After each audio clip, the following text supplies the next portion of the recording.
Let's talk for a moment about the question of common ground, what there is and what there isn't, perhaps. Let's turn to Azra Usman again and Mo Amer, talking about what else? Food and mothers. Anybody been to Spain?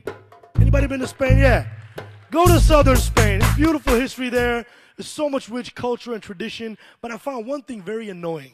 Okay, every single southern city in Spain I went to, there was always some annoying tour guide who was like, there was a time long ago when Jews and Muslims used to live in peace. There was a time long ago when Jews and Muslims used to live in peace. As if it was some kind of historical anomaly. I was like, have you guys been to Brooklyn? Jews and Muslims have been living in peace for many decades. Thank you very much. I think you can find a halal hot dog on a kosher bun. Everybody else in my family has PhDs, right? Doctorates, yeah. I finally decided I knew what I was going to do for a living. I approached my mother. I was like, Mom, yeah, Mom. I know what I want to be. My mom is excited. Yes. Habibi. My last son. I'm so happy. What are you going to be?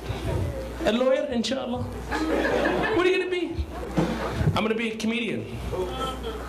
You want to be what? I'm going to be a comedian. You want to be a loser? That's what you want to be.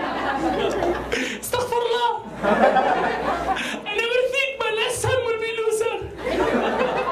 Yes, I know. Ha ha ha. Very funny, but no money. You could easily translate that clip into another religion, one that maybe I'm more familiar with, and it would be very, very similar, I must say.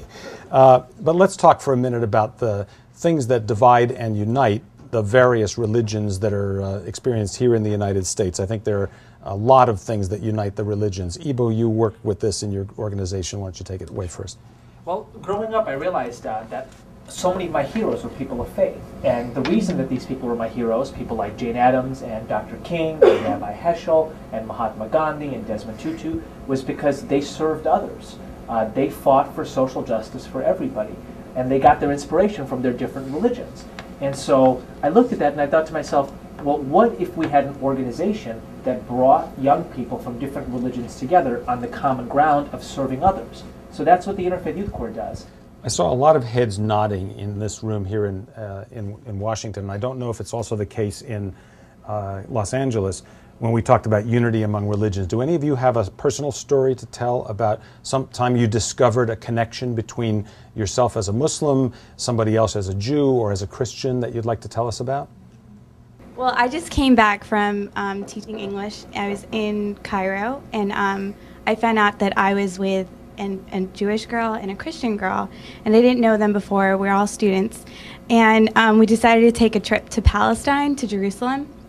And there we discovered all of our major faiths, and we discovered them together. We went to the Church of the Holy Sepulchre together, and we shared stories about our faiths. And that was so powerful because they had never really encountered a Muslim woman before that wasn't unapproachable, which I guess they were under the impression that we were. And so that was really, really great, that experience.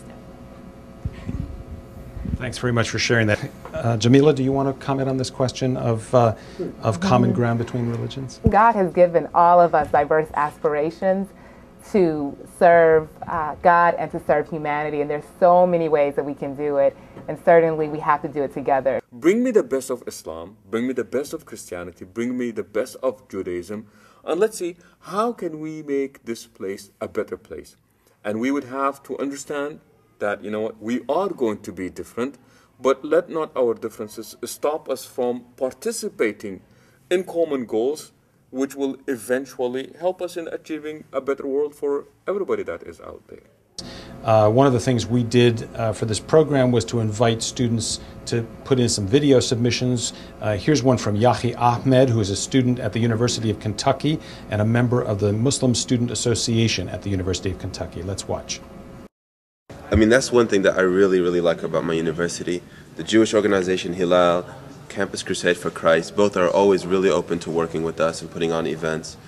I found that people who work in organizations that try to, say, promote understanding of their religion are also open to other religions, and they're more, I guess, prone to reaching out or getting a better understanding of what's going on around them. So I think what I want them to know is that Islam is not this aggressive, oppressive, monstrous thing.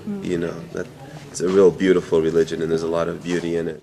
I think the biggest challenge that all of us face in a post 9/11 world is to not allow fear to dictate our actions, is to not allow fear of the other to tell us how to behave or how not to behave.